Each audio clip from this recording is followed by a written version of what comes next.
ग्रामदेवता या आमच्या खास कार्यक्रमात आपल्या सगळ्यांचं स्वागत। साक्षात यमराजाची सासूरवाडी म्हणून प्रसिद्ध असलेल्या सासवतपूर म्हणजेच आजच्या सावनेरचं ग्रामदैवत म्हणजे श्री शंकर अतिशय जागृत आणि पुरातन असलेलं हे दैवत अत्यंत जागरूक असल्याची भाविकांची श्रद्धा आहे। चला तर आज दर्शन घेऊयात यमराजाच्या सासूरवाडीच्या ग्रामदेवतेचं।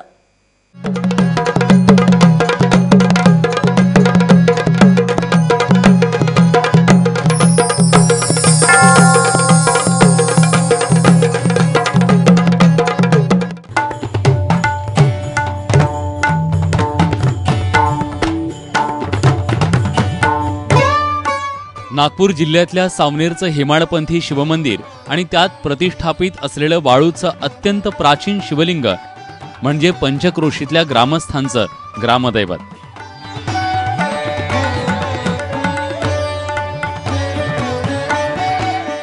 कोलार नदीच्या काठावर वसलेलं हे मंदिर 11व्या शतकातलं आहे। या मंदिराचे अनेक धार्मिक, पौराणिक, ऐतिहासिक दाखले आहेत। हेमाद्री कारागिरांनी हेमाडपंथी शैलीत निर्माण केलेलं टुमदार मंदिर जागृत देवस्थान म्हणून देखील ओळखलं जातं। नागपूर पासून 42 किलोमीटर अंतरावर असलेलं हे हेमाडपंथी शिवमंदिर परिसरातलं सर्वात जुनं शंकराचं देऊळ मानलं जातं। हे मंदिर 11व्या शतकात बांधण्यात आल्याचं सांगितलं जात असलं तरी पौराणिक कथांनुसार या ठिकाणी द्वापार युगात पांडवांच्या काळात शिवलिंग स्थापित केल्याचा उल्लेख आहे।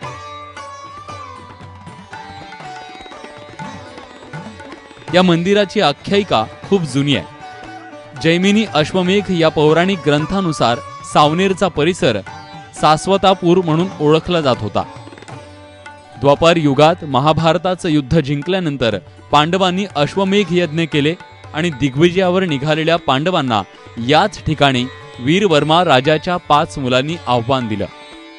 युद्धात 5ही मुलांच्या मृत्यूनंतर त्यांची बहीण मालिनीनं युद्ध सुरू ठेवलं आणि विजयासाठी स्वतःच्या हातांनी वाळूचं शिवलिंग निर्माण करत तपश्चर्या केली। मालिनीच्या तपश्चर्येमुळे श्रीकृष्णानं हस्तक्षेप करत युद्ध थांबवलं आणि नारदाच्या मदतीनं मालिनीचा विवाह यमराजासोबत लावून दिला।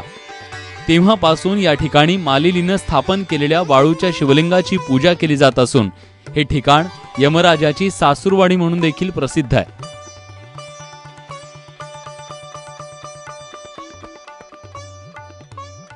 सावनेर शहराचं प्राचीन नाव सारस्वतपूर आहे आणि या शहरामध्ये आपण जे शिवालय सध्या पाहतोय हे 11व्या शतकातील आहे। याचा उल्लेख जो आपल्याला पाहायला मिळतो तो जैमिनी अश्वमेध या पौराणिक ग्रंथाच्या आधारे आपल्याला असं माहित पडतं की हा जो शिवालय आहे या शिवालय याला यमराजाची सासूरवाडी म्हणतात। यमराजासोबत त्यांचे 800 मंत्री होते जे आपण विविध आजार वगैरे म्हणतोय तेच त्यांचे मंत्री आणि त्यांच्यासोबत येऊन श्रीकृष्णाच्या मध्यस्थीने त्यांचा विवाह लावण्यात आला। असा हा सारस्वतपूरचा एकमेव शिवालय आपण ज्याला पाहतोय तर तो आपल्याला ग्रामस्थांचं श्रद्धेचं स्थान म्हणून आपल्याला दिसत आहे। काळाच्या ओघात या ठिकाणी असलेलं जुनं मंदिर नष्ट झालं। 11व्या शतकात हेमाद्री कारागिरांनी हेमाडपंथी पद्धतीनं वर्तमान मंदिर उभारल्याचं सांगितलं जातं।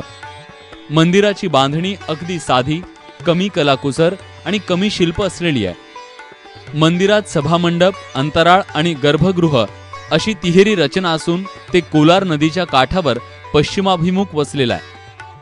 प्रवेशद्वारावर गणेशाची प्रतिमा असून गर्भगृहासमोरचा नंदी आसनाधिष्ठित आहे तर गर्भगृहात प्राचीन शिवलिंग आहे। परिसरातील अनेक लोक वर्षानुवर्ष नित्यनेमानं या परिसरात येत असून या ठिकाणी मनोकामना पूर्ण होतात अशी भाविकांची श्रद्धा आहे। हे मंदिर एक प्राचीन मंदिर असून आमच्या आईवडिलापासून इथे आम्ही सगळेजण इथे दर्शनाला नेहमी येतो। येथील गावातील जनता पण इथे भरपूर लोक इथे दर्शनाला सकाळपासून लागलेले असतात। इथे दर्शन घेतलं की काहीतरी वेगळी अद्भुत शक्ती असल्याची एक जाणीव होते व मनाला खूप एक शांती मिळते इथे आलं की। आणि हे एक आमच्या गावातील एक ग्रामदेवता म्हणून याला मानलं जातं। आम्हाला याची लगन लागली आहे शंकरजीची आणि ह्या मंदिर इतका छान आहे। इथं इतक्या भऱ्यामध्ये कोणताच मंदिर नाही आहे काहून का ह्या प्राचीन काळपासून बनलेला आहे आणि हे आपले काय म्हणते येमपुरीची हे ससुराल आहे का इथं मोठे मोठे दर्शनाले लोक येते आणि आम्ही इथं चांगले भजन पूजन करतो. आणि 2014 मध्ये 2015 मध्ये ह्या शंकरजीच्या त्रिशूल आणि डमरू याचा चमत्कार इतका भेटला की याचे हार हल्ले. हम दर सोमवार एकादशी को यहाँ पे भजन करते, हमारे जीव को बहुत बहुत शांति मिलती और हमारे बुढ़ापे का ये शिव जी सहारा है. साक्षात हमको शिव जी का जैसे थोड़ी देर हुई तो हमको आप प्रेरणा होती कि अपने को मंदिर जाना, दौड़ो दौड़ो दौड़ो, तो हम वैसे के वैसे दौड़ पड़ते. हमको शिव के प्रति बहुत श्रद्धा है, बहुत चमत्कार हमको इस मंदिर से मिले हुए है. और हमारा प्रण है, मैं दुखी हूँ, मेरा एक लड़का वकील था वो भी गुजर गया, दूसरा लड़का गुजर गया, लड़की, पर मेरा साहस है जब तक मैं इस मंदिर को छोड़ूंगी नहीं. औरंगजेबाच्या सैन्यानं या परिसरात अनेक मंदिरं उद्ध्वस्त केली. त्या काळी या शिवमंदिरांचंही या सैन्यानं मोठं नुकसान केलं. तेव्हाचे भग्नावशेष आजही या भागात पाहायला मिळतात. या शिवमंदिरात सावनेर तालुक्यातील भाविकांसह संपूर्ण जिल्ह्यातून लोक दर्शनाला येतात. दर सोमवारी तसंच शिवरात्रीला या ठिकाणी विशेष पूजा आयोजित केली जाते. शिवाय परिसरातील नागरिकांकडून दररोज सकाळ संध्याकाळ भजन कीर्तन सुरू असतं.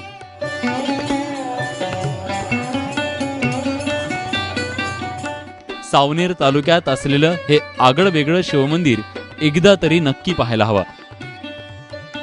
रजत वशिष्ठ, एबीपी माझा, सावनेर.